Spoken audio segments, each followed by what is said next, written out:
Coming up in a moment, Mysteries of the Sacred Universe is the book. That sounds pretty good, huh? Mysteries of the Sacred Universe. Dr. Thompson is going to be my guest.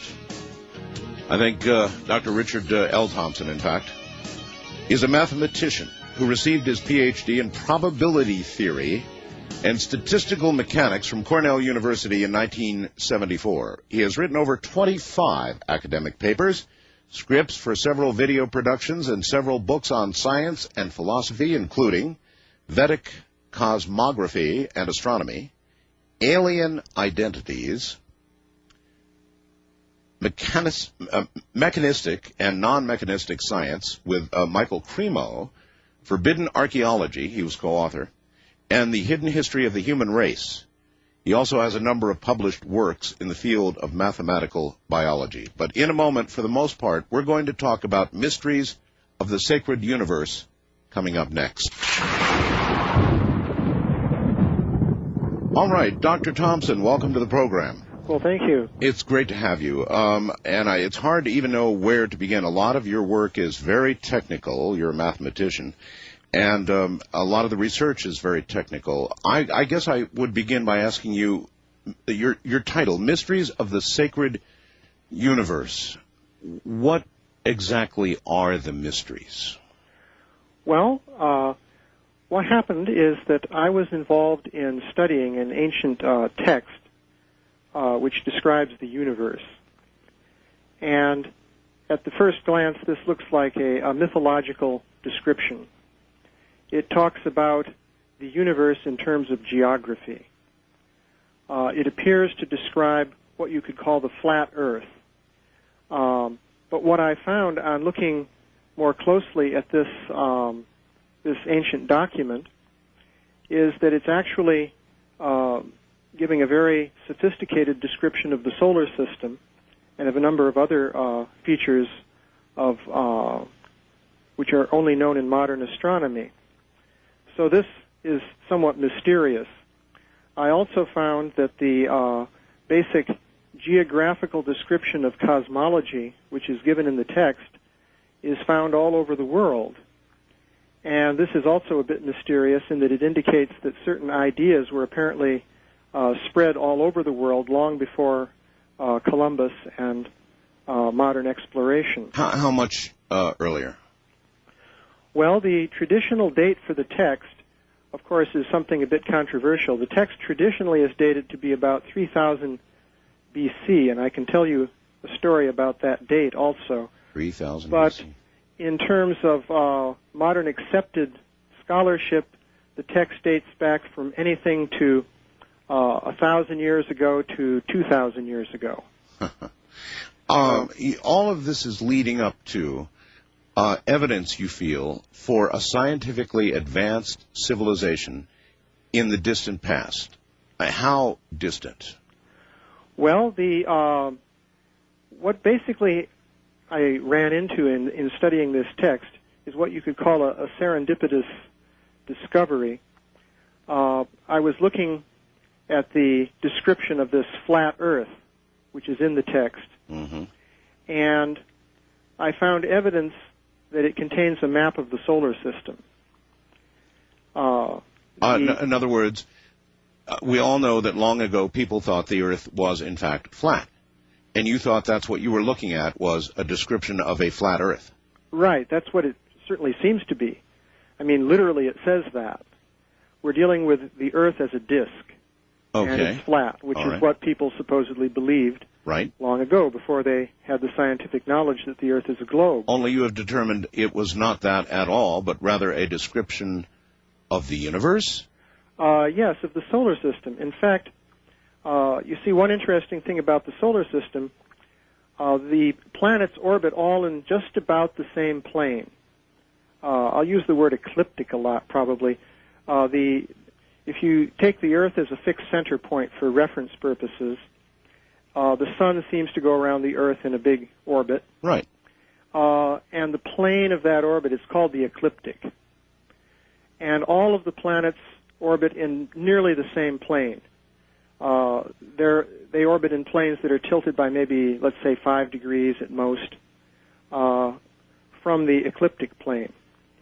So if you look at all the planetary orbits, basically that is flat. And it turns out that the flat Earth actually was that plane of the solar system. So to get back to your original question, what does this have to do with an ancient, a more scientifically advanced civilization? Mm-hmm. Well, the dimensions of the orbits, as indicated from the text, and I'll tell you how you arrive at this, but the basic conclusion is that these dimensions are quite accurate from the point of view of modern astronomy. And how could they possibly have known? Right. How could they have known that? Either it's all a coincidence, just the numbers happen to come out that way. What are the odds? You're a mathematician. Well, the odds are very small. We can talk more about the whole topic of coincidence in these kinds of studies, too. But just briefly, the odds, I calculated about 1 in 20,000. About 1 in 20,000 that they would match. That things would match as closely as they did. All right. You were the co-author of Forbidden Archaeology. Forbidden Archaeology seemed to suggest that early man was using more scientific tools or tools earlier than he should have been, that there was knowledge back then that should not have been. And there are artifacts that have been recovered from the Earth that would certainly suggest there were things going on back there that should not have been in the time of early man. Is that roughly correct? Well, yes. Forbidden Archaeology gives evidence that at least tool-making human beings, or hominids as they call them, were in existence long before the accepted time frame. How much longer, roughly? Well, that gives evidence going back for millions of years. Millions of years? Yeah. All right. In your new book, you're looking at the possibility of a scientifically advanced civilization that would go back how far? Well, we're talking about thousands of years. We don't have an exact figure for the date, but the basic argument goes like this. Let us suppose, for the sake of argument, that people really did have a more accurate knowledge of the solar system at some time in the past. Well, you can ask when. If you go back, say, to the Middle Ages, it's known that astronomical knowledge at that time was pretty crude. And, in fact, they didn't have a very good knowledge of the solar system. So it couldn't have been then. Then you have to go back further. You can take it back to the time, well, the best astronomer of antiquity that is known is Ptolemy, who lived around 200 A.D. Mm-hmm. So in those days, they couldn't have had the more advanced knowledge, because his knowledge wasn't so advanced.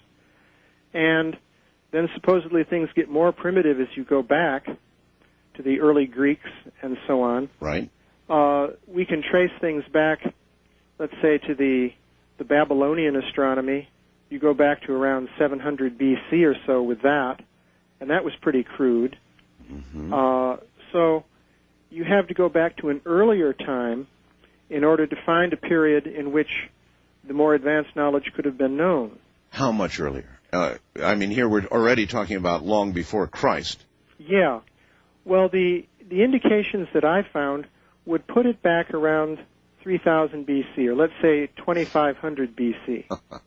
2,500 years before Christ came to Earth. Right. Doctor, but to go along with that, to go along with this advanced scientific knowledge, there would have to be, or you would imagine there would be, an advanced civilization of some sort that would benefit from all of this advanced knowledge that was there then. Wouldn't that make sense? Well, yes, it would seem that knowledge can't exist in a vacuum. People had to have institutions both for doing the research, making measurements, and supporting the scientists. And then they would have to have institutions for teaching that knowledge and passing it down and so forth. Precisely. So does this mean, Doctor, that it's likely that advanced civilization has come and gone and possibly come and gone in long cycles of some sort that we don't know about? Well, the indication, as far as I can see, is that if there was a more advanced civilization, what we have now are merely fragmentary indications of it. So we really have to do a lot of research in order to pin down the evidence that it even existed. So what I've proposed in the book is that, in fact, civilization has been interrupted by dark ages. In other words, instead of a gradual ascent from primitive times up to more advanced developments culminating in modern civilization, which we then expect to continue going up and up and up, civilization has had its ups and downs over many thousands of years. Kind of like the stock market. Well, yeah. Everything has its cycles, and you're saying that includes civilization. Do you have any idea what these down periods might have been? I mean, it would have to be something that would literally come along and almost knock it down to zero. Well, there's evidence that has happened. For example, I've proposed that around 2500 BC would be a time when this civilization we're talking about did exist. That would correspond pretty much to the Old Kingdom in Egypt. Egypt, okay. Yeah, and in India, there's what was called the Indus Valley Civilization, which flourished around, let's say, 2300 BC, in that vicinity. So what happened is, we know historically the Indus Valley Civilization apparently died out, and it died out to such an extent that city life basically stopped in the area of India and Pakistan where that civilization flourished. So, and that civilization is famous for having very well laid out cities. Instead of just sort of higgly-piggly streets going every which way like you find in old medieval towns, they had cities that were laid out geometrically in a very precise way. But city life itself seems to have stopped for a period of centuries, and then maybe around 800, 700 BC or so, it began to start up again and continued up to the present time in the India-Pakistan area. Well, but if ancient people had knowledge of the construct of the solar system, that would really indicate a rather high level of scientific knowledge. Yes, the remarkable implication is that at least if they knew in the same way that we know today, they had to have the technology of telescopes and various scientific ideas based on how to use them and how to measure distances in the solar system. All of this would give, I would think, religious scholars and fundamentalists a bit of a difficult time because, of course, they have their own way of looking at all this, Adam and Eve and Garden of Eden and the ejection and on from there, and the whole story told in the Bible. I mean, this predates that so far that it would be a problem, wouldn't it, for religious institutions to grasp what you're saying? Well, in one sense, I suppose some religious institutions would find it to be more or less in agreement with their views. Oh? I mean, even if you look at Christian fundamentalism, which, just since you mentioned that, they have the idea that before the flood there was a more advanced civilization that got wiped out. So, and I'll just mention offhand, it's sort of a coincidence, but the story of the flood comes up in talking about this date of 3000 BC, which is something we can also come to. But the real objection to this kind of idea concerning ancient civilization really comes from modern scholarship. The basic standpoint of modern scholarship is that if you go back, let's say, to the known classical period, the time of the Greeks and the Romans and the Babylonians and so forth, people were pretty scientifically undeveloped in those days. And then, if you go back further, they must have been even more scientifically undeveloped. So there's a tendency to argue that if there is evidence that they were more advanced, there must be something wrong with that evidence.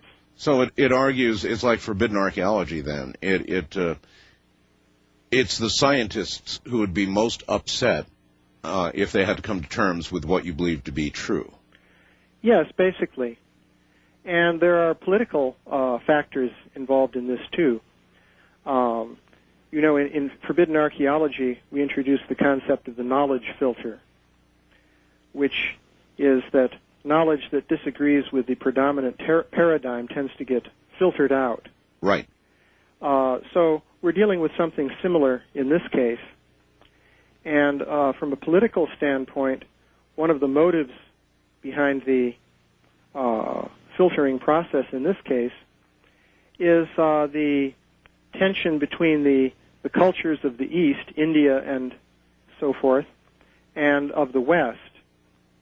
So there's a tendency, for example, from people on the side of people in India to say, well, our civilization is very glorious and it goes back a very long time, whereas there's a tendency to say, well, this is actually just due to their national pride, and it doesn't really go back so far. In fact, it doesn't go back as far as our civilization. Well, if we go back to the religious discussion for a moment, I think that it is widely believed that the flood was a result of angels down here messing around with earth women and God getting upset and saying, okay, flood, that's it, everybody out of the pool, whatever. That's kind of what's believed, right? Basically. And so that is not, I would think, necessarily what you believe occurred, or is it? Oh, no.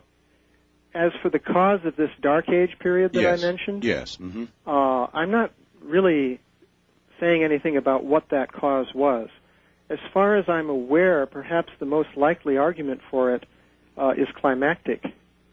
Of course, a flood is a sudden climactic event. And one could guess that the hand of God could cause a big flood or a climate change, depending on how you look at it, right? Yeah. Climate change might be something as boring as a drought that lasted for a long time. There is evidence for that. By the way, this cessation of city life in the Indus Valley area is paralleled apparently by a similar interruption that you find in Babylon, ancient Greece, and so forth. All right. Doctor, hold it right there for a moment.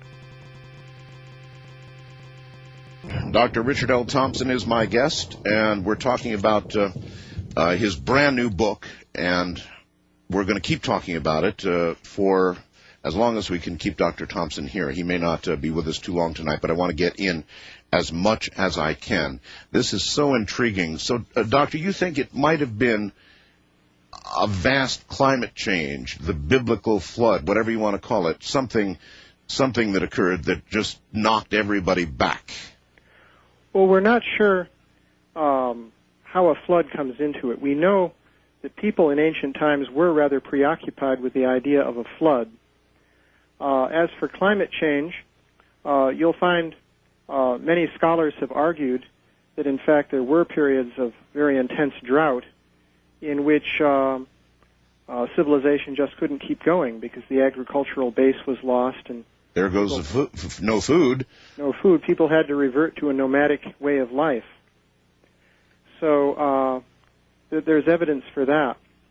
Doctor, just for the fun of it, a lot of us have noticed that we seem to be going through a climate change right now, or at the beginning of one. Could another or a similar thing occur today? And if it did, would it knock modern civilization back quite a few steps, should it occur? If a vast drought or a vast flood or global warming came along, the temperatures came up, the oceans began to inundate coastal cities, that sort of thing, could it knock mankind back again?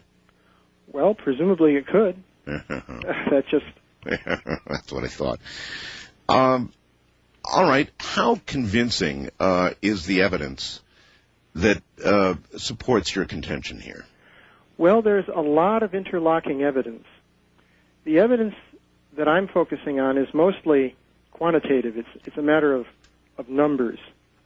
For example, this map of the solar system that I was talking about, you find that this ancient text, the Bhagavat Purana is the name of it, but in any case, this ancient text describes this disk of the Earth, and it gives numbers for the dimensions of the disk. Mm-hmm. And in the surface of this disk, there's a series of rings, and numbers are given for the dimensions of those rings. Now, those numbers are in a certain unit of measurement, and we have some evidence as to how long that was. So given that, you know how big the rings are, and you compare those with planetary orbits, and you find that things match up. So it's a question of the numbers matching up, which indicates that, well, either they've matched up just by chance, it's just a coincidence, or somebody must have known something. What did you say, 1 in 20,000? Yeah. For this solar system map, I came up with an estimate about 1 in 20,000, that the match would be that good. How, of course, we sit here and we say, how could they have known all of this then? How? Well, let's give an indication of what kind of knowledge we're talking about. Maybe I could, since we mentioned floods, I can tell the story of that, the date of the flood. I've mentioned 3000 BC. Right. The traditional date is February 18th, 3102 BC. And to some people, that may sound a little bit silly. You know, why February 18th? In fact, it's midnight on February 18th. Well, the tradition goes that there was an alignment of planets at that time. Oh? Yeah. Now, if you go to India, you'll find that there are astronomical texts, which are basically traditionally used by astrologers for calculating horoscopes. They give you a way of saying, for a given date, where do the planets line up around the ecliptic and what are called the signs of the zodiac. So these texts all assume that on February 18th, 3102 BC, that the planets all lined up, just like the horses at the start of a race.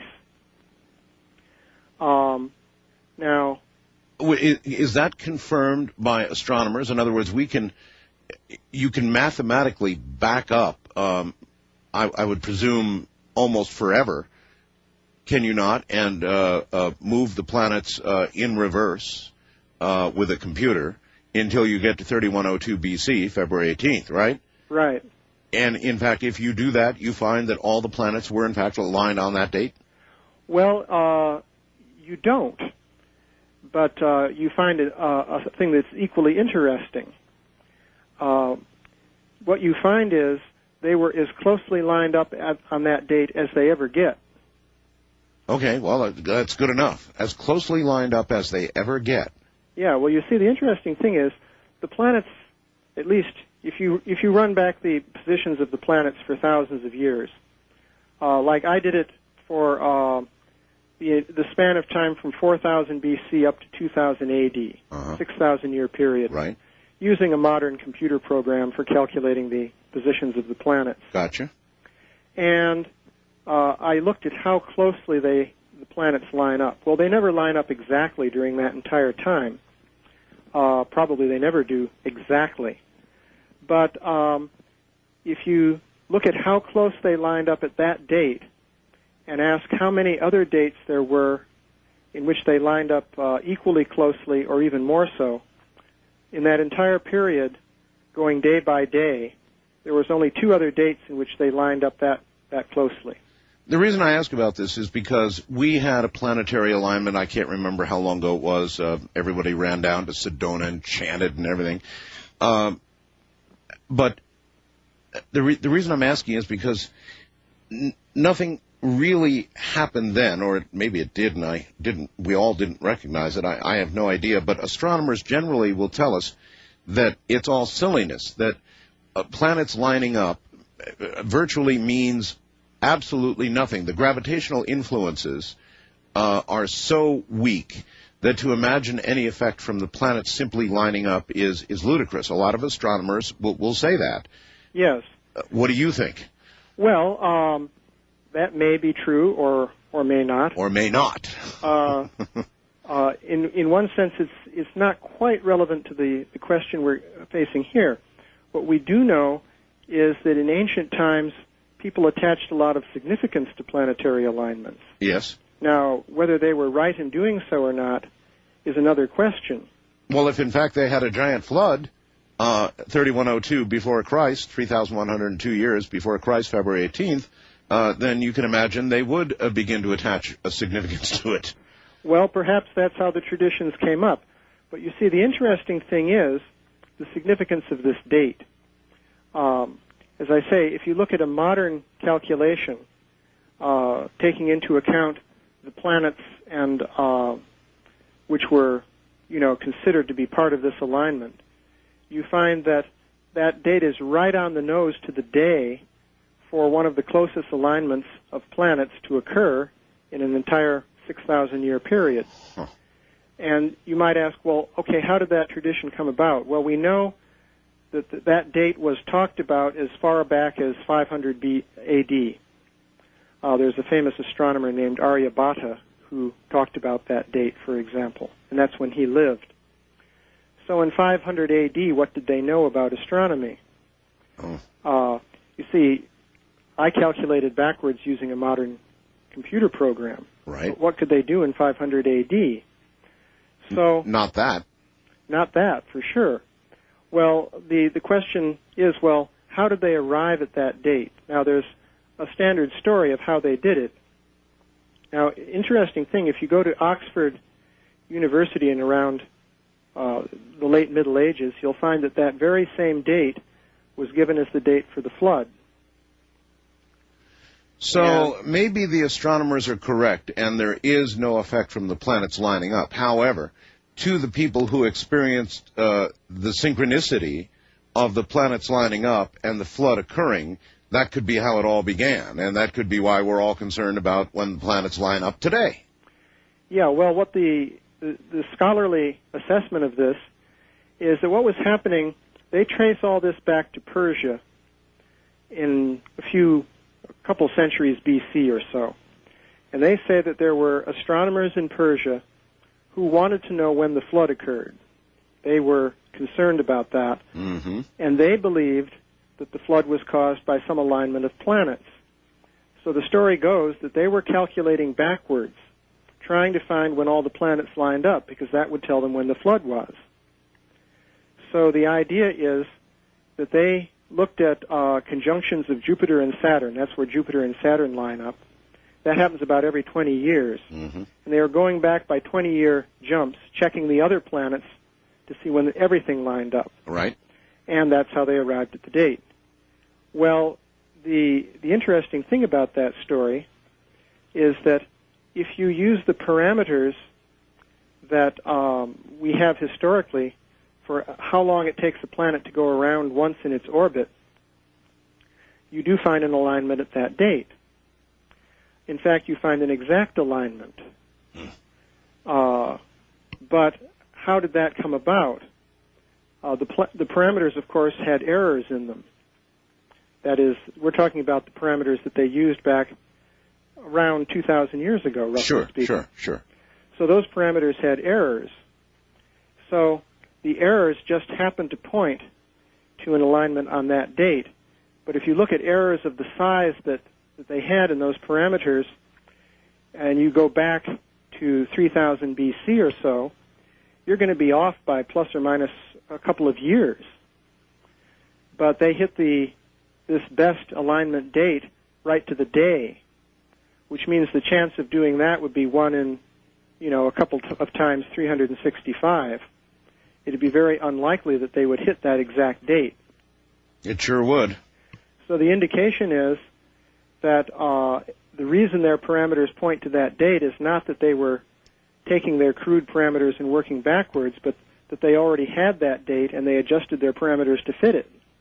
And that's why they point to that date. So the whole indication is that somehow or other that date was known, and basically it means one of two things. Either, let's say, there's a historical tradition coming down from that time, which means there was a civilization to transmit that all the way from 3102 BC down to the present, and that's how people knew. Or you'd have to say they had better ways of calculating backwards, just as we do today. But either way, it's a bit of an extraordinary claim. It certainly is. The odds get to be awfully big, don't they? Yeah. By the way, there's a funny thing about that alignment of planets that occurs on that date. When we're talking about planets, basically we're talking about, of course, the moon. Of course, the moon is not a planet, but it's a celestial body. Right. One should say perhaps celestial bodies instead of planets. But and we're talking about Mercury, Venus, Mars, Jupiter, and Saturn. Uranus, Neptune, and Pluto supposedly weren't known back in those days. In fact, they weren't discovered until recently. But curious thing is that Uranus, Neptune, and Pluto also are part of that alignment. You mean this flat Earth, whatever it is, that really isn't a flat Earth description at all, you're telling me it includes those three planets? Well, I'm saying that alignment does. That alignment does. That alignment that would have occurred at 3102 BC. Right, on February 18th. If you look at the positions of Uranus, Neptune, and Pluto, they're in there too. The planets, as I say, aren't exactly lined up. They're sort of clustered. Mm-hmm. But Uranus, Neptune, and Pluto could theoretically be anywhere around the whole circle of the ecliptic. So if you had to lean toward one explanation or the other, between the planets or the alignment of the planets actually was a causative agent, and the other explanation, which is that it was a grand coincidence that they were clustered and noticed by a civilization, an advanced civilization at that time, and then sort of mythologically carried forth as, look out when the planets align, which explanation would you lean toward? Well, I would lean towards the historical explanation, namely saying that we're dealing with a tradition actually coming down from that time period. Mm-hmm. And there's a number of reasons for that. Basically, the way all the evidence fits together suggests to me that there's something historical. Now, one thing I mentioned in the book is this this solar system map, going back to that topic, that involves a unit of length. It's called the yojana, but it's about 8 miles, and all the distances are given in terms of that unit. The interesting thing is that this map of the orbits tells you exactly how long the yojana should be. The traditional information that I started out with said the yojana should be 8 miles, and it actually comes out exactly to about 8.5, 8.49 something miles. Well, the interesting thing is that this opened up a whole avenue of exploration, because I asked, well, is there any historical evidence for the use of a unit of that length? And it turns out there's a lot of it. In fact, and that points towards ancient Egypt, as it turns out. Egypt, here we go again. Yeah, here we go. Basically, this yojana unit is made up of subdivisions, and one of the smallest subdivisions, it's called a hasta in Sanskrit, but the meaning is basically the same as a cubit. A cubit. Yeah, you know, the cubit is like the distance from the tip of your elbow to the end of your fingers. Yes. Now, these, in ancient times, or just like today, these units tend to be based on human body parts. And sometimes you hear it said, well, people had a very crude way of measuring back in the old days, and they would just use a person's arm or their foot to measure things. But the actual fact is these units were always more exactly defined, but they just conveniently related to body parts, just like the foot today. All right, but it wasn't actually a measurement of a human body part. It just happened to align with that. All right, Doctor, hold on. We're at the top of the hour. We'll be right back. Once again, Dr. Richard L. Thompson. Doctor, a lot of people say, look, in fact, I've got this message from somebody in Carson City, Nevada. Any high-tech civilization would leave behind lots of high-tech trash. Where's the advanced building materials? Where are the titanium tools? There'd be a lot of this kind of stuff left behind. If not that high-tech, then certainly high-tech enough that we'd be able to dig it up and find it. Well, that's a good question. However, you can't assume necessarily that when we talk about a more advanced civilization, that it was like our present civilization. I mean, where's the New York City of 3000 BC? New York City should leave quite a bit of trash in the environment, all those huge steel girders and so forth. A few thousand years from now, that should still be laying there so that people could look at it. Unless it was a very different kind of high-tech civilization. But it's hard to imagine how you would accumulate the knowledge that you're talking about tonight without some of the high-tech toys it would take to do it. Yes, that is hard to understand. Basically, what we've got is, on the one hand, evidence that people did know, they did have more advanced knowledge, and we're then faced with the question of trying to understand, well, how they could have known. It's quite true that we don't have all kinds of high-tech debris left over from thousands of years ago. We don't see that. There is one possible answer. Let me ask you about this. Are you familiar with the work of Sitchin, Zacharias Sitchin? Yes. Well, now that's the ancient astronaut theory. Let's just consider the possible explanations for how people could have known. Okay. Either they did it on their own, the way we did. Now, what is the minimum thing you would have to do? We're talking about advanced astronomy, and I can still go in later into the story about the connection with Egypt that we just mentioned before, but there you're talking about Earth measurement, which in modern terms, basically what you need are good telescopes. You have to make a telescope, and you have to have some kind of calibrated device for sensitively measuring what direction it's pointing in. Right. So if you've got that, you can do surveying, and you can figure out the dimensions of the Earth accurately. Right. You can also aim your telescope at the sky, and by making careful observations, you could deduce Kepler's laws, just like Johannes Kepler. He just lived in medieval Germany, basically, Renaissance Germany. He didn't have very much in the way of high-tech equipment, but he figured out Kepler's laws based on naked-eye observations by another fellow named Tycho Brahe. So it can be done without too much technical equipment at hand. But then to make the accurate measurements, you need good telescopes. So all you have to do is posit a civilization sufficiently advanced so that you had people with the leisure to figure out those things, and you had the at least the telescope. So that's one way it could have happened. Now, another way, like you mentioned, is the ancient astronaut theory, which in various forms says that, well, people were told by members of some more advanced extraterrestrial civilization. Mm-hmm.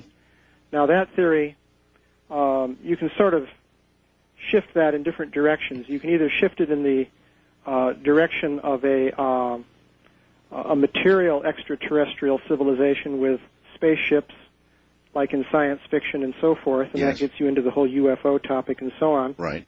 Or you can shift it towards the more spiritual side and say, well, there could be a higher civilization of some kind on a spiritual level. Either way, they either had to figure it out on their own, and absent the evidence of the hardware that would have allowed that, doesn't that make more likely the intervention scenario, whether it be spiritual or extraterrestrial? It's possible. To me, though, the intervention scenario, the thing that really sort of indicates more that people could do it by themselves, is that there's a lot of evidence that, in fact, they were doing it by themselves. Although you can still say, well, maybe the key information that's hard to get came from some external source. That's hard to say. But if you go to this ancient Egyptian evidence that I mentioned. All right, let's talk a little bit about that. We know that the measurements at the pyramids, for example, are astoundingly accurate. The way the pyramids were put together defies explanation to this very day. We don't know. I went and talked to the curator of Giza, and the bottom line is that he doesn't have the slightest idea of how it was all done. Yeah, not only were the pyramids built with great accuracy, but the interesting thing is the units that were used in measurement are related to Earth measurement, mainly latitude. Mm-hmm. If you have a unit of measurement, the question is, how do you define it? We were talking earlier about defining a measurement unit based on body parts, like the foot. That's right. Or the cubit. Well, the more standard thing we have is there's some rod which is kept in the king's palace or the government buildings, which is the standard. And everyone refers to that. So that's the standard foot, let's say. But how do you get your standard in the first place? Well, one way to do it is to say, take the length of a degree of latitude and subdivide it, and that gives you your unit. That way you refer your unit to the dimensions of the Earth, so you've really defined it, because later on if somebody wants to know what it is, if they measure the Earth, then they can find out what the unit is. So that's done today. Well, that's the origin of the metric system, for example. Mm-hmm. The meter was defined as 1/10,000th of the length of the meridian from the equator to the North Pole. That's the original definition. Of course, now they use atomic measurements and so forth to define it. But originally, that's how it was done. Well, the indication is that if you go back to the Old Kingdom of Egypt, the units that were being used, and as you say, the Great Pyramid, for example, was laid out in a very precise way. So you can tell very precisely what some of the units were that were involved in that, and they turn out to be subdivisions of a degree of latitude. And that's the start of a whole long story. There's a fellow named Livio Stachini, who I think deserves to be better known. He reported on a whole study of ancient units, and his basic argument was that the units going back as far as this time period, let's say Old Kingdom of Egypt, were in fact based on accurate Earth measurements. So units of length, volume, and weight were all based scientifically on measurements of latitude. Yeah, but we didn't have the technology to do that. Right. So, but if the units are laying around, then it's either a coincidence that they relate to units of latitude, or people had to know something. There's another person who's written a lot about this who deserves to be better known, too. His name is Schwaller de Lubitsch. Never heard of him. Well, his name came up to me initially. No doubt you know the story about the Sphinx, about how it may be a lot older. Oh, yes. Well, Schwaller de Lubitsch was the person who first pointed out the erosion marks on the Sphinx. And John Anthony West picked up on that and, of course, investigated it further. So the Schwaller de Lubitsch lived in Egypt for a long time, and he made lots of measurements of the different monuments there. And he's written extensively on that subject. But basically what he found was that the units of measurement were, as others have also claimed, based on accurate Earth measurements. Well, okay, let's nail that one down. You say here the Egyptians not only knew the diameter of the Earth, but they also knew the magnitude of the Earth's equatorial bulge, which is not easy to measure even today. I mean, how in God's name, I guess I'll say that, could they possibly have known the diameter of the Earth? How could the Egyptians possibly have known? There's no way they could have known, and yet you're saying they knew. Well, just to say, why would you say that they knew? Well, I'll give you an example from Schwaller de Lubitsch. This illustrates the kind of thing that you're dealing with. So he was measuring this temple at Luxor, as a matter of fact. Mm-hmm. Okay, there's this big room inside the temple oriented north-south. So you measure the northern wall of the temple, mm-hmm. and you find that it's 12 fathoms. Now, a fathom, of course, that's the English word for it. In terms of body parts, if you stretch your arms out, that's the distance from one fingertip to the other. But again, that had an exact definition. It turns out that the fathom is 1,000th of a minute of latitude. So, using modern figures for latitude and taking 1,000th of that for the fathom, you find that the northern wall of this room in the temple is 12 fathoms, and the southern wall, the length is 12 fathoms. But there's a trick here. The two lengths are not exactly the same, because when you speak of a 1,000th of a minute of latitude, what latitude are you talking about? If the Earth was a perfect sphere, that would be the same anywhere from the equator up to the North Pole. But it's not. But it's not, because the Earth bulges out at the equator. Correct. So it's slightly different. Well, what he found was the northern wall was 12 fathoms using the fathom as defined at the North Pole. The southern wall was 12 fathoms as using the fathom that's slightly different defined at the equator. And he said, well, you can call it a coincidence. But then he said, but I've made many measurements of various monuments in Egypt, and I found this kind of thing coming up again and again. So let's call it a repeating coincidence. All right. So this is an example of the sort of evidence that is there. It comes down to making many different measurements and finding this kind of thing coming up again and again. Now, another curious point has to do with the meter. As I mentioned, the meter is defined as originally is a 10 millionth of the meridian quadrant, that is from the equator up to the North Pole. But the Egyptians used the meter.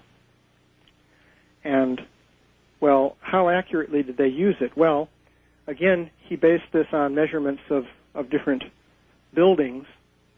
For example, one wall comes out to 25 meters with an error plus or minus 1 centimeter. Another height of a wall comes out to 2 meters with a similar kind of very small error. And there are a lot of measurements like that, which all seem to suggest that they were using the meter as a unit. But then again, why did they come up with that particular unit? I mean, if you're just going to come up with a unit arbitrarily, it could be anything. Sure.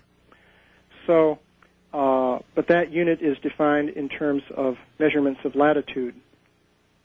So, the indication is that the Egyptians did know about these things, and it's you can get some insight into the way they approached science. It's rather interesting. For example, to us, numbers are expressed in a pretty utilitarian way, like you say 7.34 or whatever, and that's it. That's the number. The numbers that Schwaller de Lubitsch was talking about were, first of all, they tended to be defined by geometrical constructions. And furthermore, they tended to have philosophy associated with them. So what you're seeing is a whole different approach to numbers. It's often said that the Egyptians had very crude ways of representing numbers. But the bottom line, Doctor, still is the Egyptians were aware of the diameter of the Earth, something they could not possibly have been aware of. Right, and aware of the equatorial bulge, which they couldn't have been aware of. Okay, well, again, absent the scientific evidence of tools that would have allowed this for the Egyptians or anybody else way back when, I mean, what happens when a mathematician meets the metaphysical, which is sort of what might be happening here? Well, as I say, the approach I take is empirical to these things. In other words, let's look at the evidence. Now, the thing that came up in Mysteries of the Sacred Universe, which is the thing that got me interested in this whole thing, is that you have there a confirmation.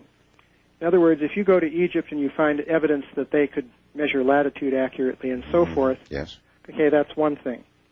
You go to India, you look at this old text, and you say, well, I can discern here a map of the solar system, and they had accurate knowledge of the size of the planetary orbits.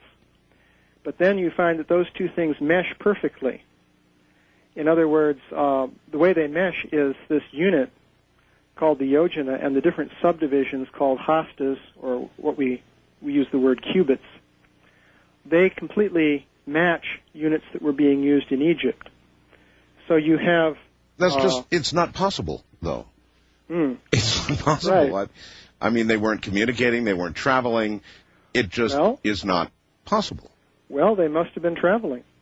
Now, speaking of traveling... Yes. There's another whole category of evidence that indicates that people were not only traveling between India and Egypt, which isn't so far-fetched. I mean, they had camels in those days, too. You could go from basically the Pakistan, northern India area over to Egypt. Would have been a long trip, but it was possible.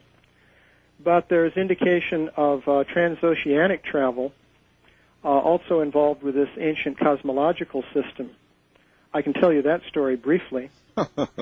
Basically, the way it works is if you look at this system of cosmology, as I mentioned, it talks about astronomy in geographical terms. Because as I was saying, one thing we started out with is the whole idea of the flat Earth.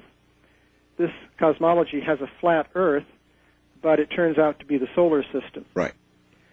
So, and there are a lot of details as to how it's defined. There's a central mountain, which is called Mount Meru. There's the idea of a tree of life associated with the mountain. There are 4 rivers that go at right angles. There's a whole series of features of this cosmology. You find them all over the world. In fact, you even find them among Indian tribes in South America. You find them in Africa, and of course in ancient European cosmology. You find them among Indian tribes in North America also. Yeah, but that implies global communication or transportation. Right. It does. There are so many details which are there in common that it's hard to believe that people independently invented them. Because you can say, well, okay, people living in different places, being psychologically and culturally more or less on the same level, had ideas at about the same time. Yeah, they had the same kind of idea at about the same time. All right, we've got to hold it right there. We're at the bottom of the hour already. Once again, here is Dr. Richard L. Thompson.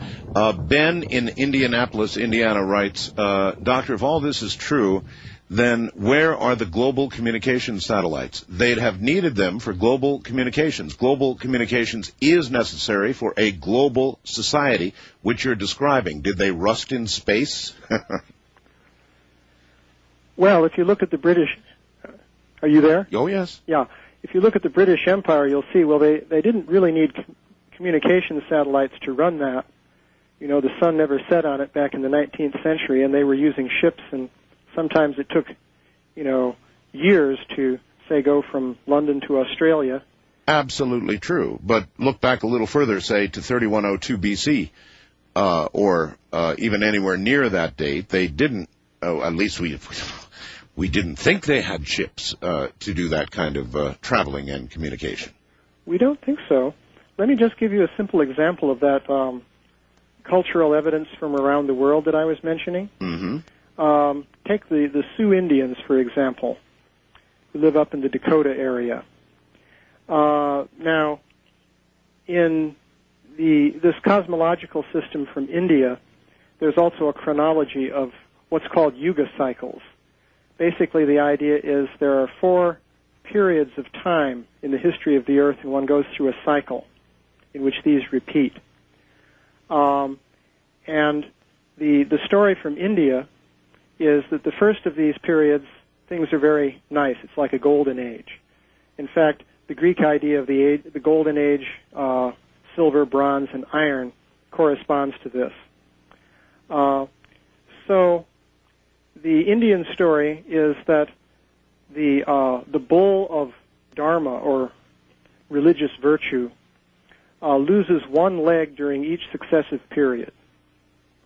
So that's a way of expressing the idea that the successive periods in this group of 4 become more and more degraded, until finally you come to the last one, which is called Kali Yuga, or the Age of Quarrel, and the bull has only one leg left. He's tottering on one leg, and that finally collapses.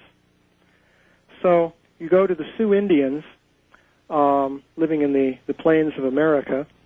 They have a story about 4 ages that go in a cycle. And there's a buffalo, a sacred buffalo, and it loses one leg during each of the 4 ages. And finally, in the last age, it's left on one leg.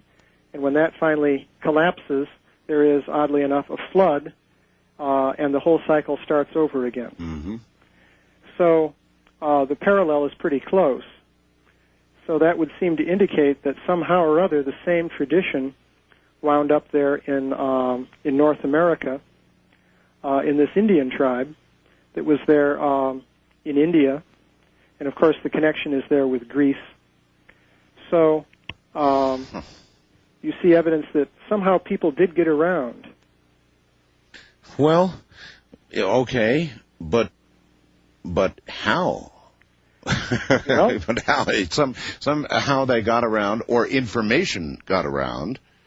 Yeah, they could have. Of course, you know, the really slow way to do it is to walk, and you know, take boats over small stretches of ocean.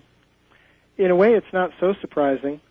Just to mention something a little bit off the theme, there's evidence of an Indian tribe up in the Yukon area of Alaska and Canada that had traditions of being driven out of their homeland by a certain warrior. And they had a lot of information about this warrior. Well, somebody investigated this, and they found that the descriptions of this warrior really match the life history of Genghis Khan very nicely. And the indication is that, well, this tribe was living in Asia somewhere, and when Genghis Khan expanded his conquests, they took off for America, which supposedly wasn't discovered yet, but perhaps they didn't know that. So they managed somehow to travel by boat, and they wound up in Alaska. So it is possible for people to get around. Well, all right, I suppose so. But for the knowledge to be similar and scattered as far as you suggested, that's a lot of walking. Yeah, well, you need ships, too. And you need ships, too, is the other other point. You've got to have point. good ships at some point. Because we're talking about continents away at a time when, well, I don't know. I guess the evidence is pretty strong that it happened. The overriding question is how. Yeah. Well, you see, I mean, to take the British Empire as an example, that was based on wooden ships and, of course, chronometers for navigating. And they had the technology to at a certain point, make accurate astronomical measurements. For example... Yes, but we have lots of physical evidence of all of that. And to have that much knowledge so long, thousands of years ago, there should be at least some physical evidence left of how that was achieved scientifically and then transported or communicated worldwide. Right. Well, let me give you another example of what can happen to physical evidence. Oh, good. Yes. This one's pretty well accepted. It's called the Antikythera computer. Now, I'm not sure if I'm pronouncing that correctly. It's the name of a Greek island off the coast of Greece. Computer, did you say? Computer. Well, it's a very curious thing. This was found in a shipwreck, and it consists of brass plates, shafts, and gear wheels that mesh together. Yes. And apparently it was a device for telling where the planets are at any given time. There's a central dial. You set that to the date, and you look in a series of little windows, and there'll be a window for each planet. And what comes up in the window would be an indication of what sign of the zodiac that planet is in at that time. When was this found? When was it found? A few decades ago. A few decades ago. And when was it dated? Well, they date it pretty accurately to, I think, about 64 A.D. 64 A.D. A.D. in the Roman period. It was a Greek ship, a merchant ship, and it had trade goods, which they can date based on, the kind of trade goods that were there, different yes. Pottery styles and things like that. So on that basis, they get the date. So the interesting thing is this was apparently a pretty sophisticated device. It was a bit hard to figure out exactly how it was constructed because the different plates of metal were fused together by corrosion. But they X-rayed it, and they were able to determine basically what it was. And it used a very sophisticated system of gear wheels and shafts. At 64 A.D. Right. Now, technologically, that was certainly as advanced, if not more advanced, than a good clock, a good mechanical clock. Indeed. And more advanced because a good mechanical clock merely gives you hours, minutes, and seconds, but this gave you position of Mercury, Venus, Mars, Jupiter, and Saturn, and I presume the Moon also. So the question is, all right, did this thing just exist in a vacuum? You see, the interesting thing is there is, as far as I'm aware, no documentation from ancient times talking about anything even remotely like this. There are no other physical examples of anything like this. Well, all right, fine. How are archaeologists or astronomers explaining this, or are they not bothering to? Well, one just has to say, logically, that obviously there were people who did build these things. Presumably it's not just one of a kind. Although only one has been found. Only one has been found, and that was purely by chance. And you believe that it was accurately dated. Is that correct?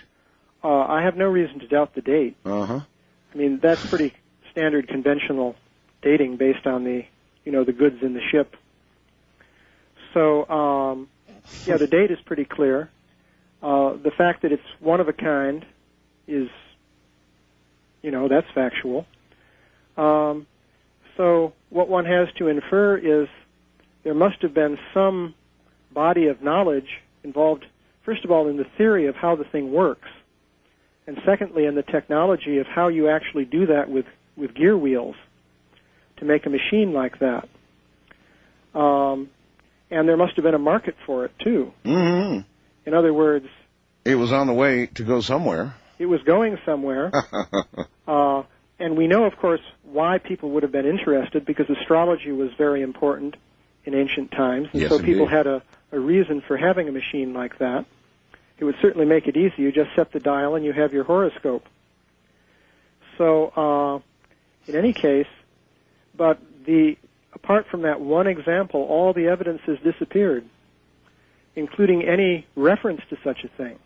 And how would you account for that disappearance? If there was one machine, there should have been many machines, unless it was a prototype being transported somewhere. But I mean, that's a reach. There must have been a lot of similar technology to support that to get to that point. Where has all that gone? Right, it disappeared. And that seems to be one observation to make about the past. A lot of things do disappear. And there are probably a lot of things that we don't know about at all because the one surviving example is still sitting on the bottom of the ocean somewhere, and it hasn't been found. That's a good point. So the evidence may be there, and we just haven't found it yet. There's a lot we haven't done. Yeah. So it's possible that many things could be lost. Now, another thing concerning science is the whole question of technical knowledge and secrecy. Of course, there are traditions saying that in ancient times there were schools of knowledge that were kept secret. Mm-hmm.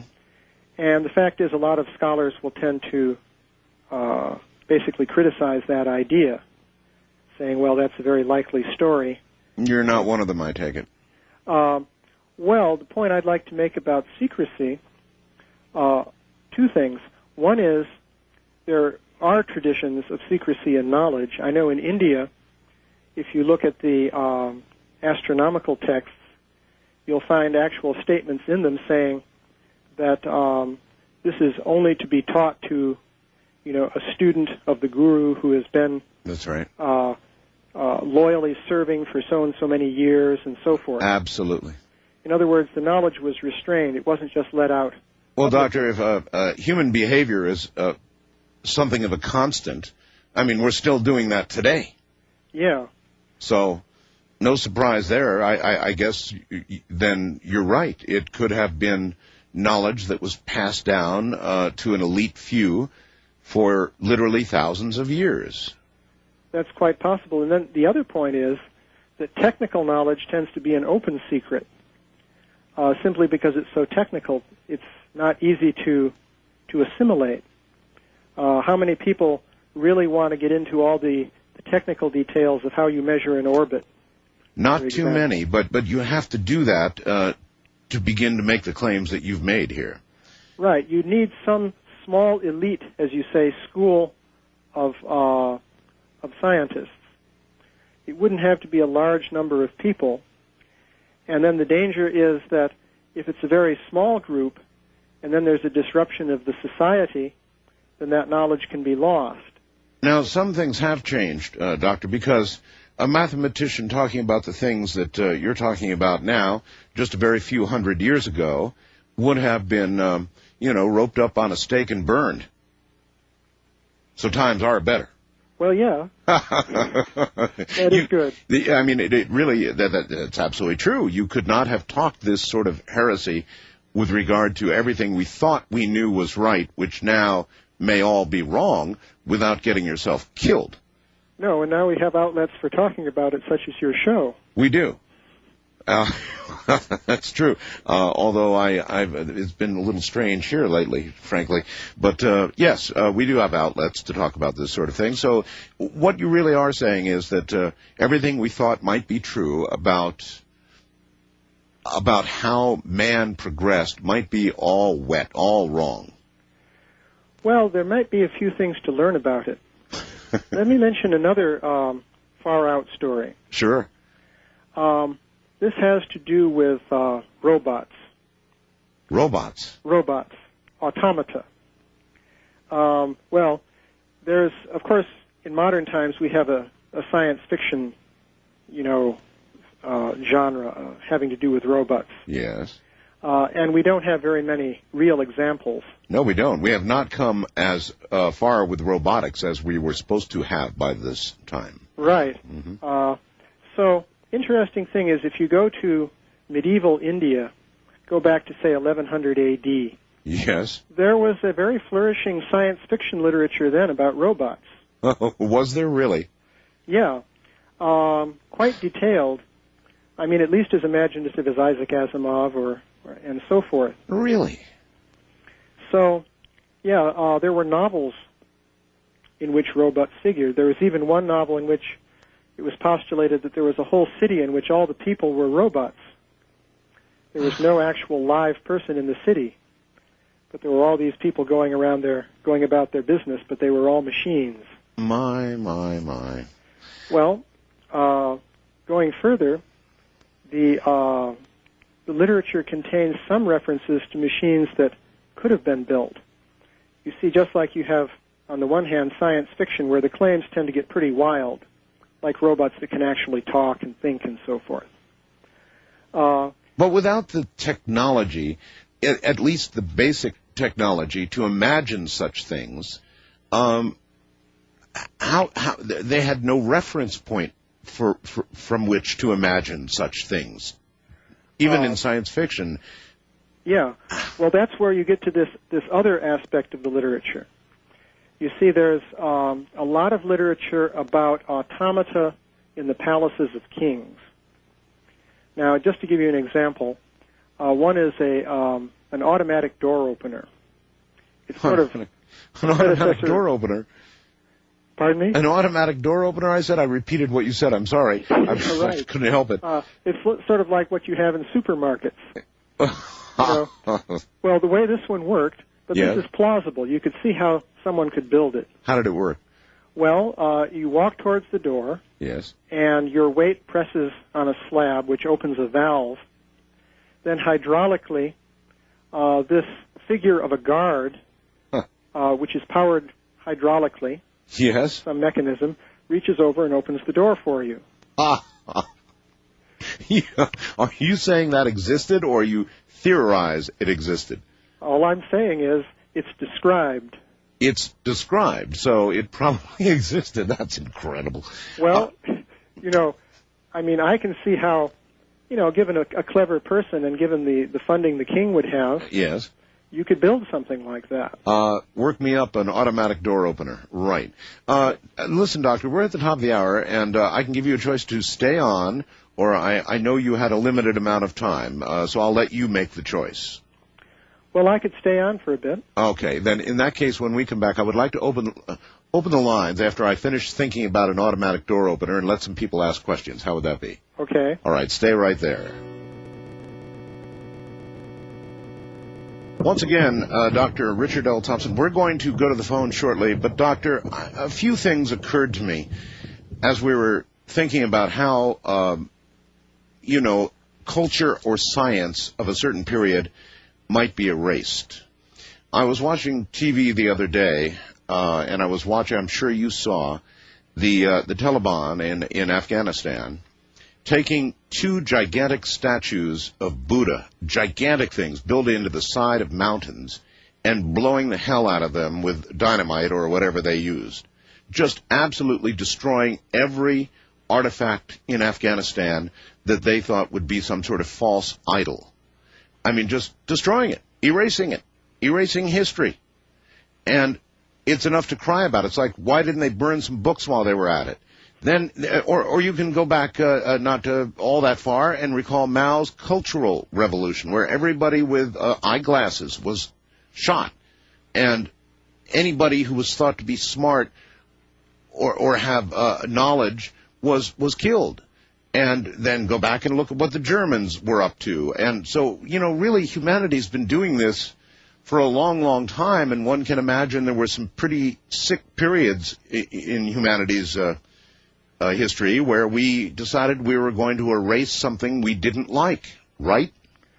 Yes, indeed. I mean, that's one factor as to how knowledge could get destroyed. One is also reminded of the burning of the library in Alexandria. Sure. I guess it was burned 3 times. One accidentally in the time of Antony and Cleopatra, and then the Christians burned it and the Muslims finally finished it off.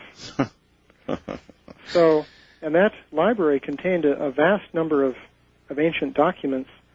Actually, many of us don't realize how fragmentary our knowledge of ancient times really is. A lot of references we have to ancient authors are only contained in the works of other authors in which they just referred to them or summarized what they said, but we don't have the actual original works. All right, I'd like to go to the phones and let a few people ask questions. On the first-time caller line, hello there, you're on the air with Dr. Thompson. Hello? Hello? Yes, hi. Hello? Hi. Hi, this is Leslie in Portland. Hi, Leslie.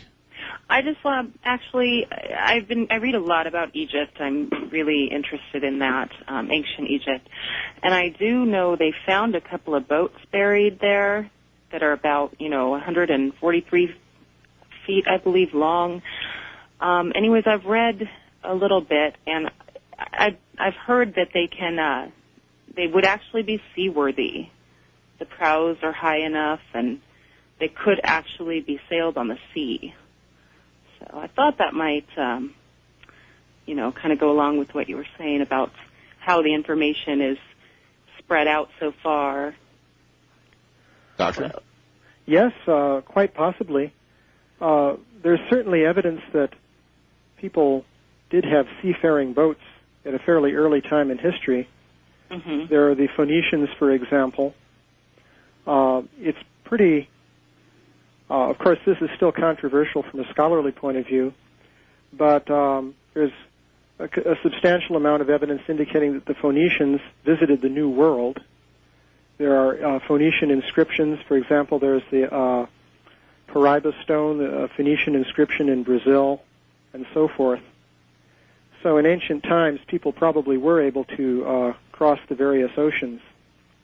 Yeah, that would explain it. I also wonder what you might think about, there's ancient maps of Antarctica that show it as it would have been without the ice. And we're just now finding out with our tests that we're doing now that actually is, an accurate representation.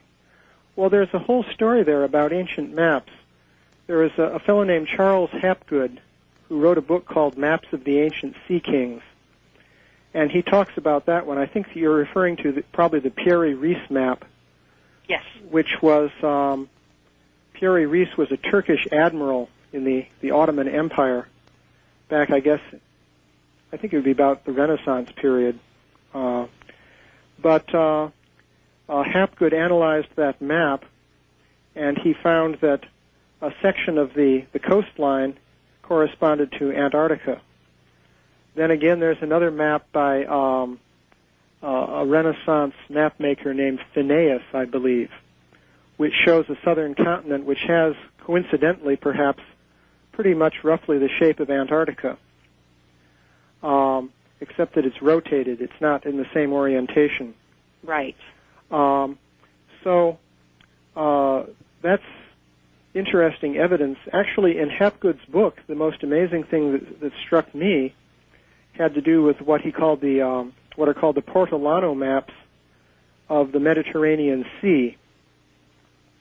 These maps are extremely accurate. They date from about 1300 to 1200 A.D. Now, in those days, people didn't have a good method of measuring longitude. Right, they didn't have the chronometer. Right, yeah. The chronometer came about in the 1700s. So back in those days, they couldn't really measure longitude very well. And yet they did. Well, the official sort of scholarly accepted maps of the Mediterranean in those days looked horrible. They were completely distorted. But these Portolano maps, which were used by the uneducated sailors, were highly accurate. And so you can ask, well, how did that come about? I actually did a computer study of those Portolano maps in which you match the Portolano map with a modern map and see how accurate it is. And they're quite amazing. All right. Thank you very much, caller. Dr. Brian from Covina, California, brings up an interesting point, too. He says, what if diseases are what wiped out old cultures, and archaeology is what brings them back to us? After all, he says, diseases like AIDS, mad cow, and so forth always spring up out of nowhere, right? Mm-hmm. That is right. Well, as far as we know. Or seemingly spring up out of nowhere, even with the best of medical science that we have right now. we still have AIDS and no cure. We still have mad cow and no cure in sight. Yeah, we can only speculate as to how it originated, perhaps from monkeys or whatever. Precisely. That's all we're doing is speculating. It's still here killing people, and so that could have occurred and certainly could have wiped out civilizations, could have wiped out entire continents, if not more, if they really had that kind of travel. And archaeology is the only thing that we can go back and even sort of piece together what might have been. Well, certainly disease could have been a factor. The Black Death, of course, set back Europe for a couple of centuries, although it didn't wipe out the culture. You'd need a pretty strong epidemic to really destroy culture. But when we're talking about scientific knowledge, as I mentioned before, you're talking about perhaps a very small elite group. So even though the society as a whole may go on, the basic social structure, you can easily disrupt the conditions in which science could flourish. Mm-hmm. All right. Wildcard line, you're on the air with Dr. Thompson. Good morning. Good morning. Where are you? Portland, Oregon, once again. Yes, sir. This is Eric Yes. calling out of Portland. Right. First comment is for you, Art. Quite an amazing thing that happened earlier today, wasn't it? Or yesterday? Yes. I do have to comment because I am a former resident of Las Vegas, and I was actually in contact with some people down there, and we're having more than one affirmation as to something strange. And secondly to you, Art, if you actually leave the office today and get out into the open desert, you might find that glow you're looking for. Might. Do you have a question for my guest? Yes, I do, absolutely. Dr. Richard, I have a question regarding this. First of all, the Sphinx and the predating of Old Kingdom Egypt.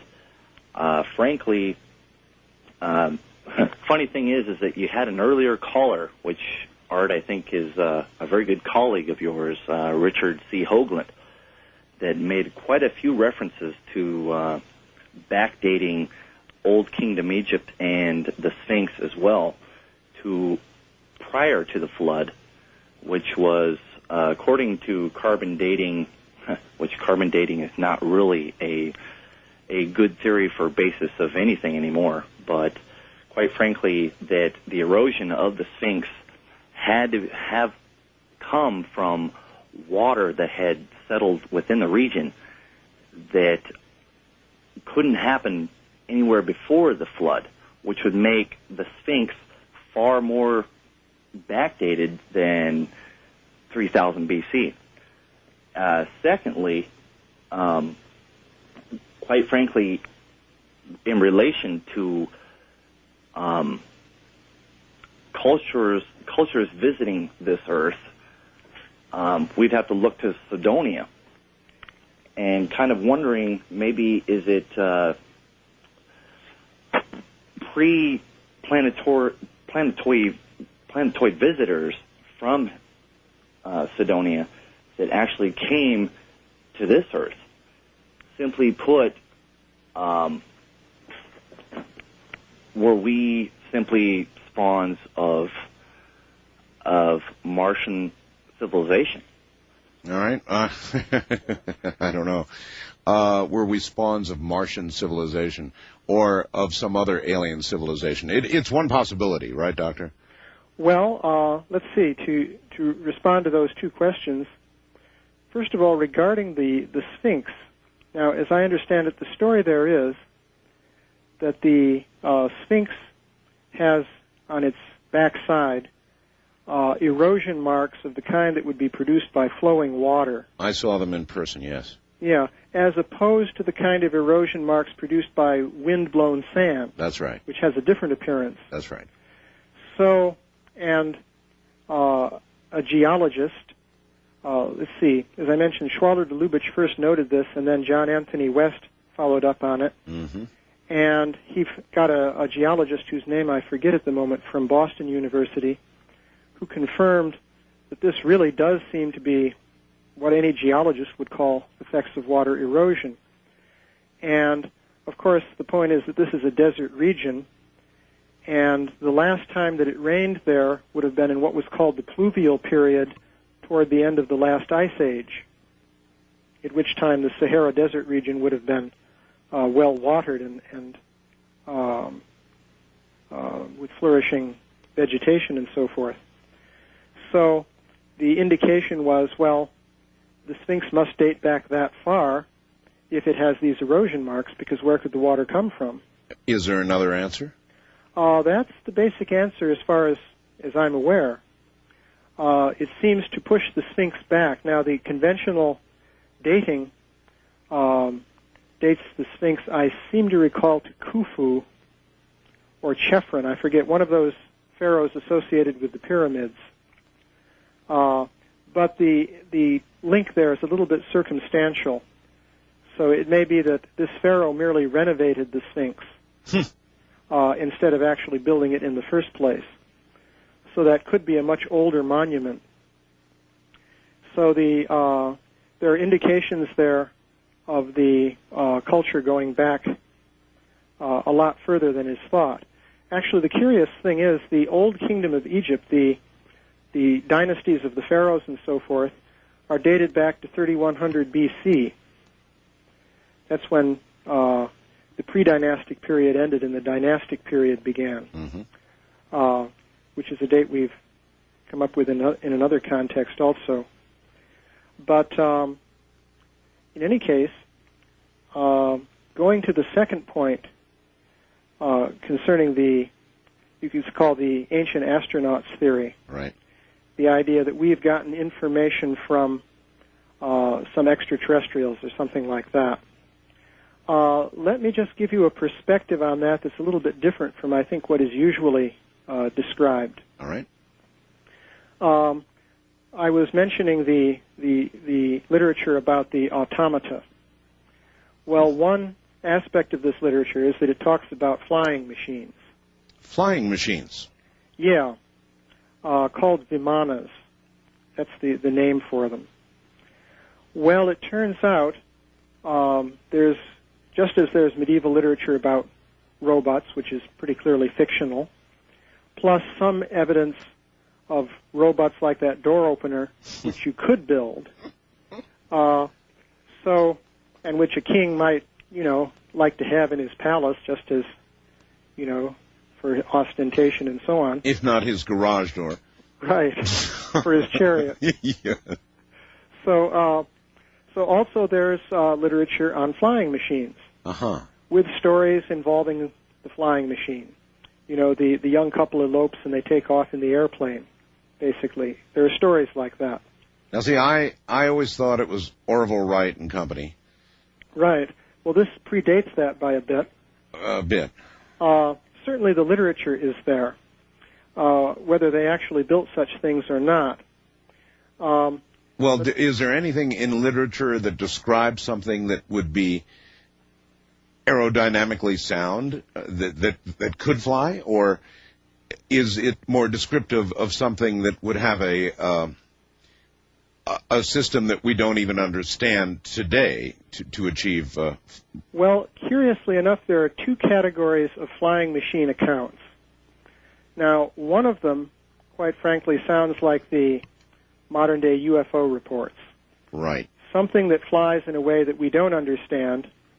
For example, just briefly to mention, the Vimana associated with King Salva in some of the Indian historical literature. It was brightly glowing. It danced through the sky like a firefly in a wind. It could sometimes make multiple images of itself. Sometimes it would disappear. That sounds a lot like the stuff that I have described to me today in ufology. Right. And there are a number of accounts like that. So one category is, you could say, the UFO-like ancient flying machine, or Vimana. And the other? The other is the human manufacturable type of Vimana. Now, for example, there's a description of the light wooden Vimana, Lagu Daru Vimana, actually. It has wings. It's made of a light wooden framework. Wings as in an airplane, fixed-wing aircraft, or wings as in a bird?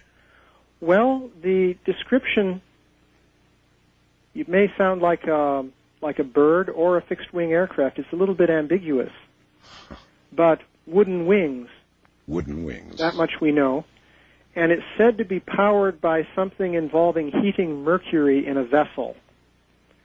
And I really don't know how that would work, but there's a description like that.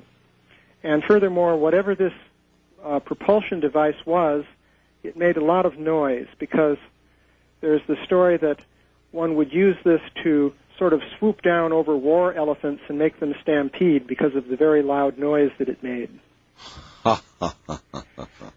So it sounds like something that human beings could build, except, of course, obviously one thinks they couldn't build it, before Orville and Wilbur. All right, Dr. Thompson, let's do one more segment and answer some phone calls. We've got so many people who would like to talk to you. Okay. First-time caller line, you're on the air with Dr. Thompson. Hello. Hi, this is Mike calling from Azusa, California. Hi, Mike. Listening on KFI 640 AM, more stimulating talk radio. Boy, that's how you do it. Okay. Dr. Thompson, some years ago I bought a copy of your book, Vedic Cosmology. Mm-hmm. And I want to compliment you on your obvious command of the ancient sources. It appears at that time you were affiliated with the International Society for Krishna Consciousness, and I was wondering if that was still the case. Yeah, it is. Oh, okay. Very interesting. Okay. Have you found that you find yourself making common cause with, say, Christian creationists and those because they ask similar questions about inconsistencies? Yes, there's some common cause there. Okay. I had the pleasure of recently attending one such, and they were pointing out things like what they call interstriate fossils. In other words, where one fossil goes across what's supposedly several million years of strata in geological time and that sort of thing. Well, of course, the one school of Christian creationism wants to make everything very young. Yeah, that's the young Earth approach. Yeah. Right. The young Earth approach. Basically, in the work I've done, I have more or less assumed the broad validity of the geological time scale. Okay. And I haven't really seen much reason to doubt that. Now, of course, you can say there's a motive there because in the in the Vedic scriptures, yeah, Vedic cosmological system, they speak about very long time spans. Mm-hmm. Like the day of Brahma is a bit more than 4 billion years in length. Mm-hmm. So that's compatible with the geological time scale, although the events that occur during those time periods, as described in the Vedic literatures, would be different from the events in the geological history. Okay. All right.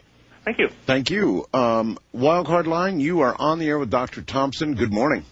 Good morning, Art. Good morning, Doctor. This is Christopher calling from Honolulu, Hawaii, listening to you on KHVH, the big 8:30 a.m. And once you get it started, people do those promos. It's great. Well, that's the way you want it. Yes, sir. I try to remember every time. Well, two things, Doctor, I'd like to talk to you about. The first subject you touched on, and then the next subject. I'll try to make it brief so hopefully somebody else can get on. Art, I just wanted to say, last night I got in at the last minute, and I didn't get a chance to finish what I wanted to say, and what I really wanted to say at the end was, I thought you were magnificent last night, the way you handled that debate as a moderator. Thank you. And unfortunately, you were untimely interrupted, but you were just fantastic. Thank you. So they always get us at the most dramatic point is where we have these incredible occurrences. Anyway, if you have a question.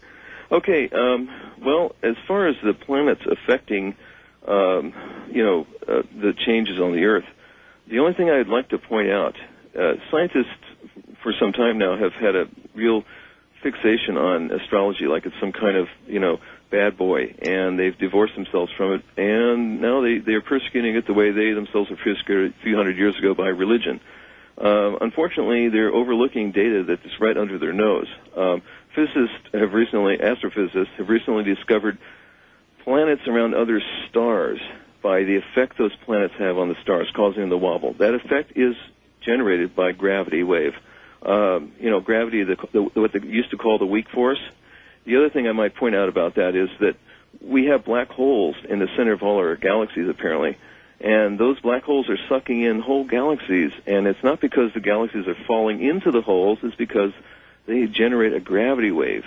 So gravity and electromagnetism do affect, these planetary movements. And it's like they're trying to say as if, well, the planets can affect a star and make it wobble, but they can't affect each other. Like, how does that work? I don't understand that. Doctor? Now, let's ask the doctor. It's a very good question. Well, of course, I haven't really done any extensive research into astrology. I know there's some controversial points there.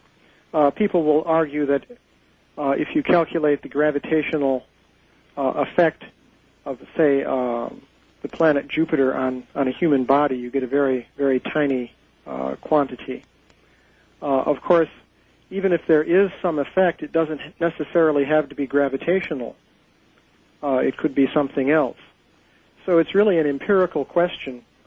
First of all, is there some effect to be explained? And then secondly, then what is the explanation? Just like in this whole discussion, the argument has been there is evidence for a more advanced ancient civilization, but then one has to explain, well, okay, what became of, say, the physical evidence for it and so forth. Yes. Doctor, in fact, that's the point, the second point I wanted to touch on.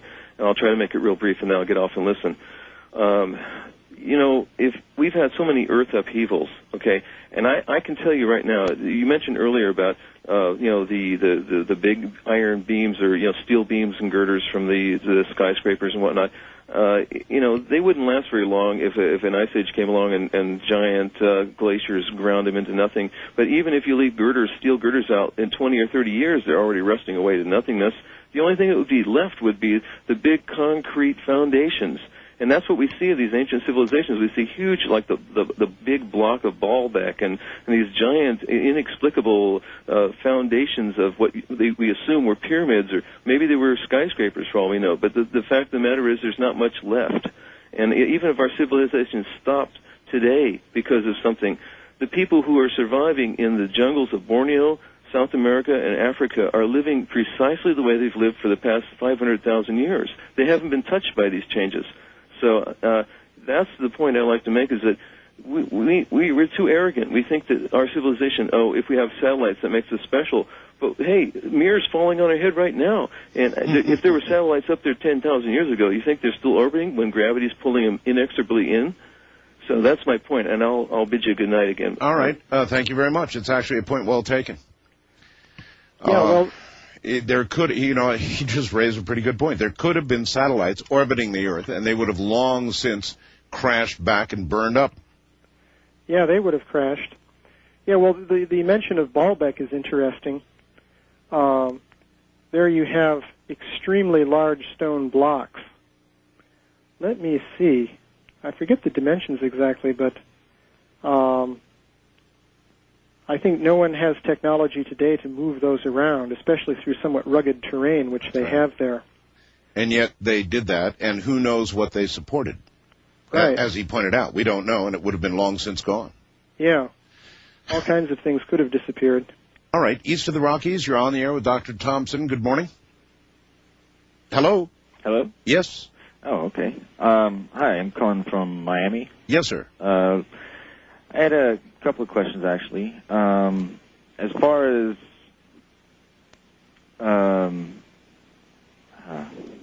you've forgotten your question? I sure did. Just relax. It'll come rushing right back to you. As far as ancient people, we know that scientists were pretty much taboo, I guess. And they were really spiritual people also. What do you think of the possibility that they didn't have technology as we see it today, per se, but if they didn't need the technology because they were spiritual and they had a form of remote viewing, and this is how they transmitted information. Yeah, okay, I think I've got it. I don't know that science was always taboo. I think that it's gone through periods when it's been taboo, as I explained a little earlier, where we have tried to erase a certain science or a certain knowledge. We've killed people for it. We've blown things up, as they're doing in Afghanistan today. You don't have to look very far back to see the efforts that have been made. So science has not always been taboo. It appears to have come and gone. Wouldn't that be closer, Doctor? Well, yes, and the approach to science wasn't necessarily the same as it is today. I mentioned earlier regarding the units in Egypt. If you look at this book by Schwaller de Lubitsch, for example, he explains how the numbers were treated geometrically and philosophically. So the people were thinking about things in a different way, but yet they were just as intelligent as we are, and they were able to make scientific observations and analyses, but their whole perspective was different. Now, he did raise one interesting point, and that was that perhaps people had skills. Today we talk about remote viewing and various ways of knowing things at great distances, actually being able to describe physical things at a great distance, things that are sort of cutting-edge technology today that may have been commonplace thousands of years ago. That's certainly a possibility, isn't it? Well, I could tell you a story relating to that. I was going to mention another perspective on the ancient astronaut theory. Sure. And I got into Vimanas, but what I was leading up to was there's this book called Vimanas Shastra. It's a Sanskrit text, and there's a very interesting story about that. It's a book about how to build airplanes.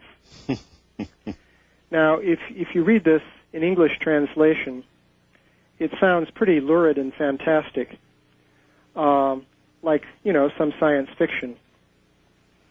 But two interesting points concerning it. Number one is, very briefly, where it came from.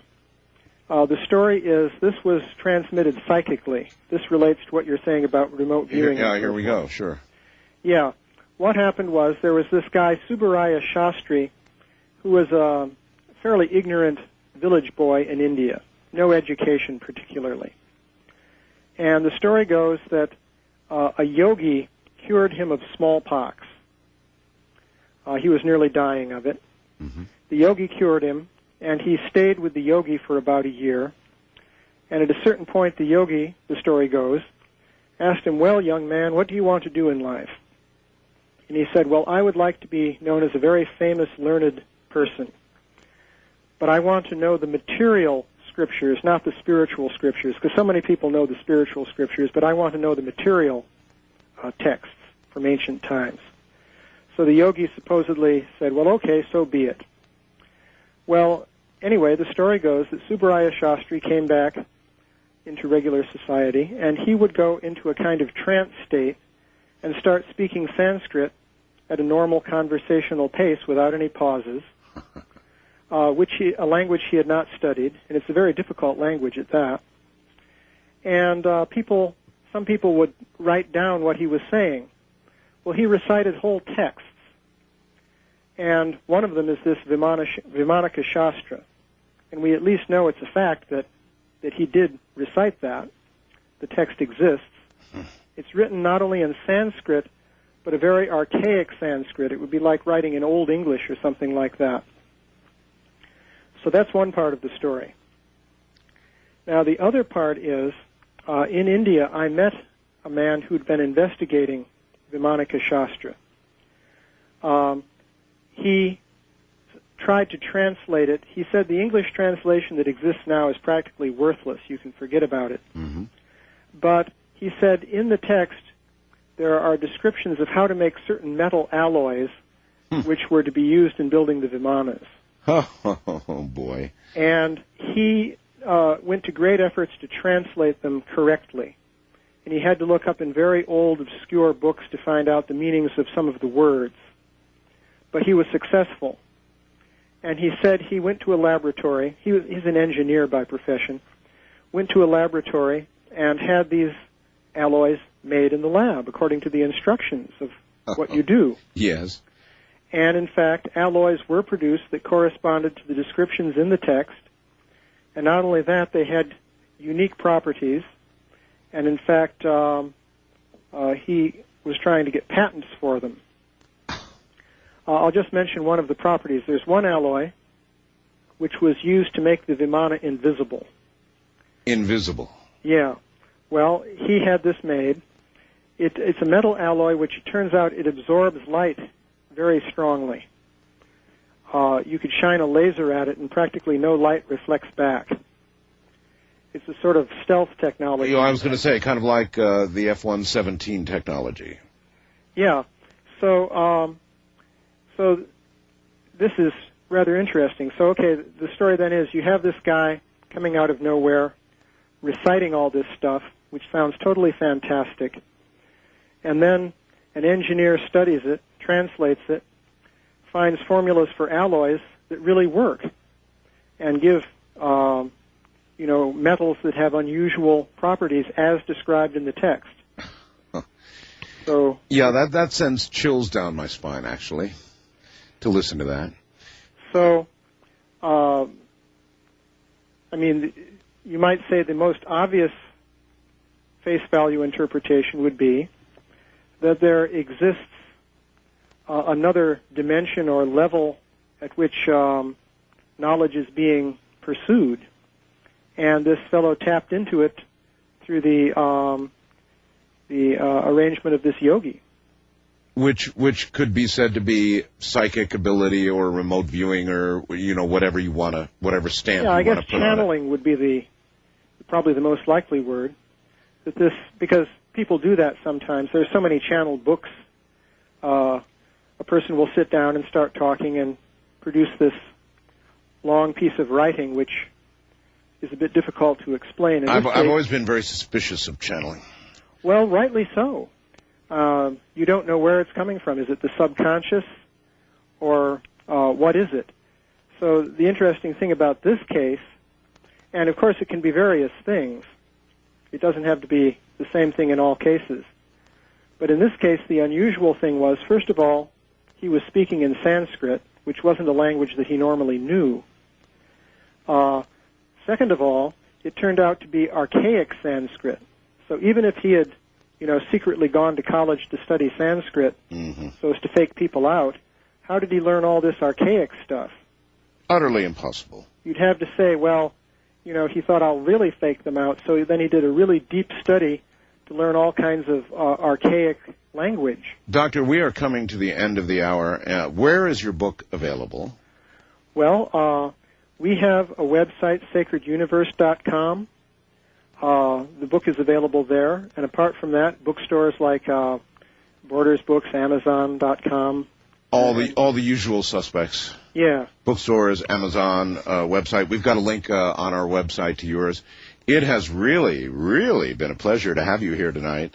You've opened up my mind to all kinds of things, and I'm sure many minds out there, and I hope that you will come back and visit with us again.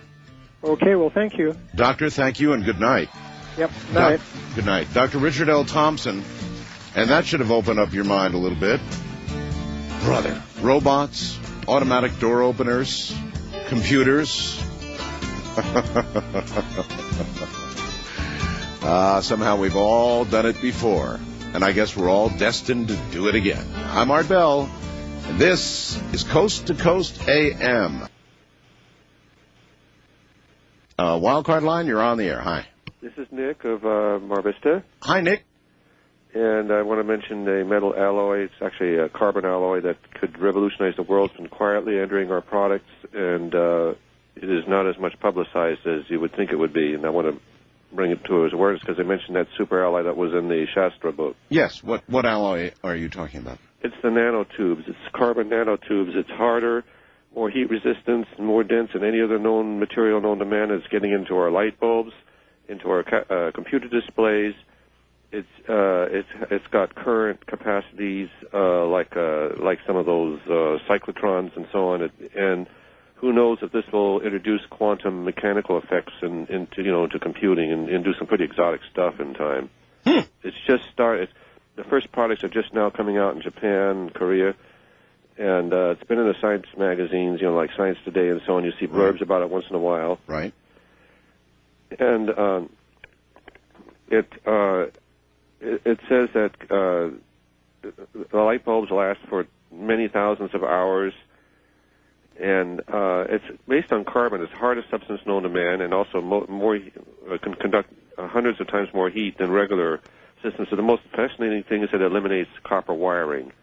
You're getting the first start of electronic effect that's based on light or quantum mechanical effects rather than actual conduction. It's actually parts of our transistors are already using the effect, and it's not being publicized. I still call them transistors, but they're really a totally new principle.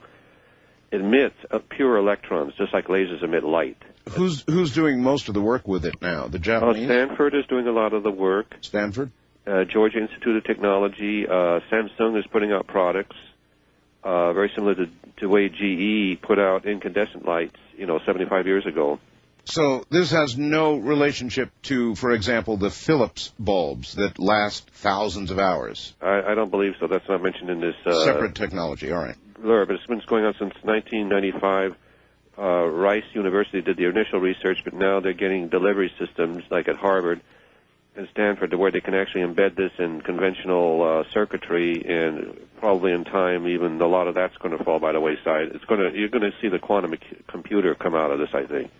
May well be. I appreciate the call, sir. Night-night.